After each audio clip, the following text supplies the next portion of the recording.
بسم اللہ الرحمن الرحیم۔ السلام علیکم ناظرین۔ ایک بادشاہ کا دربار لگا ہوا تھا۔ چونکہ سردی کا دن تھا اس لیے بادشاہ کا دربار کھلے میدان میں ہی لگا ہوا تھا۔ سب خاص و عام صبح کی دھوپ میں بیٹھے تھے۔ بادشاہ کے تخت کے سامنے ایک میز تھی اور اس پر کچھ قیمتی اشیاء رکھی تھیں۔ وزیر، مشیر اور امیر غریب سب دربار میں بیٹھے تھے۔ بادشاہ کے خاندان کے دیگر افراد بھی موجود تھے۔ اسی وقت ایک شخص آیا اور دربار میں داخلے کی اجازت چاہی۔ اجازت مل گئی تو اس نے کہا، میرے پاس 2 اشیاء ہیں۔ میں ہر ملک کے بادشاہ کے پاس گیا ہوں اور اپنی اشیاء کو بادشاہ کے سامنے رکھتا ہوں، پر کوئی فرق جان نہیں پاتا۔ تمام ہار چکے ہیں اور میں ہمیشہ کامران و کامیاب ہو کر لوٹتا ہوں۔ اب آپ کے ملک میں آیا ہوں۔ بادشاہ نے کہا، کیا اشیاء ہیں؟ تو اس نے دونوں اشیاء بادشاہ کے سامنے میز پر رکھ دیں۔ وہ دونوں اشیاء دیکھنے میں بالکل ایک جیسی جسامت، یکساں رنگت، یکساں چمک، گویا کہ یہ دونوں اشیاء ایک دوسرے کی نقل محسوس ہوتی تھیں۔ بادشاہ نے کہا، یہ دونوں اشیاء تو بالکل ایک جیسی ہیں۔ تو اس شخص نے کہا، جی ہاں، دکھائی تو ایک سی ہی دیتی ہیں لیکن ہیں مختلف۔ ان میں سے ایک ہے بہت قیمتی ہیرا اور ایک ہے شیشہ۔ بظاہر یہ دونوں ایک سے ہیں۔ کوئی آج تک یہ نہیں پہچان سکا کہ کون سا ہیرا ہے اور کون سا شیشہ۔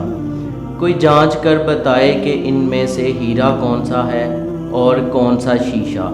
اگر کوئی صحیح پہچان گیا اور میں ہار گیا تو یہ قیمتی ہیرا آپ کا ہو جائے گا، لیکن شرط یہ ہے کہ اگر کوئی پہچان نہیں پایا تو اس ہیرے کی جو قیمت ہے اتنی رقم آپ کو مجھے بطور انعام دینی ہوگی۔ اسی طرح میں کئی ممالک سے جیت کر آیا ہوں۔ بادشاہ نے کہا، میں تو نہیں پہچان سکتا۔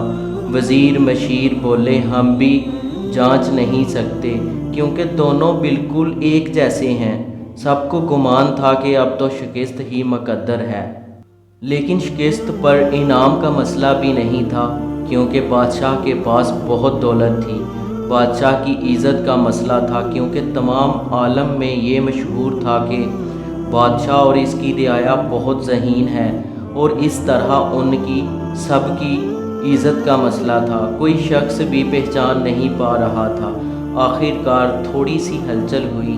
ایک نابینا شخص ہاتھ میں لاٹھی لے کر اٹھا۔ اس نے کہا، مجھے بادشاہ کے پاس لے چلو۔ میں نے تمام باتیں سنی ہیں اور یہ بھی سنا ہے کہ کوئی پہچان نہیں پا رہا۔ ایک موقع مجھے بھی دیں۔ ایک آدمی کے سہارے وہ بادشاہ کے پاس پہنچا۔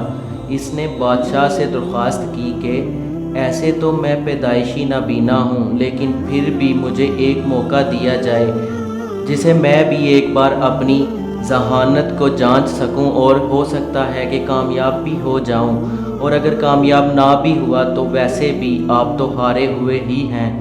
بادشاہ کو محسوس ہوا کہ اسے موقع دینے میں کیا حرج ہے۔ بادشاہ نے کہا کہ ٹھیک ہے۔ اس نابینا شخص کو دونوں چیزیں چھونے کے لیے دے دی گئیں اور پوچھا گیا، اس میں سے کون سا ہیرا ہے اور کون سا شیشہ؟ یہی آپ کو معلوم کرنا ہے۔ اس آدمی نے ایک لمحے میں کہہ دیا کہ یہ ہیرا ہے اور یہ شیشہ۔ جو آدمی اتنی جگہوں سے جیت کر آیا تھا وہ بہت حیران ہو گیا اور کہا، ٹھیک ہے، آپ نے صحیح پہچانا، آپ کو مبارک ہو۔ اپنے وعدے کے مطابق اب یہ ہیرا بادشاہ کا ہوا۔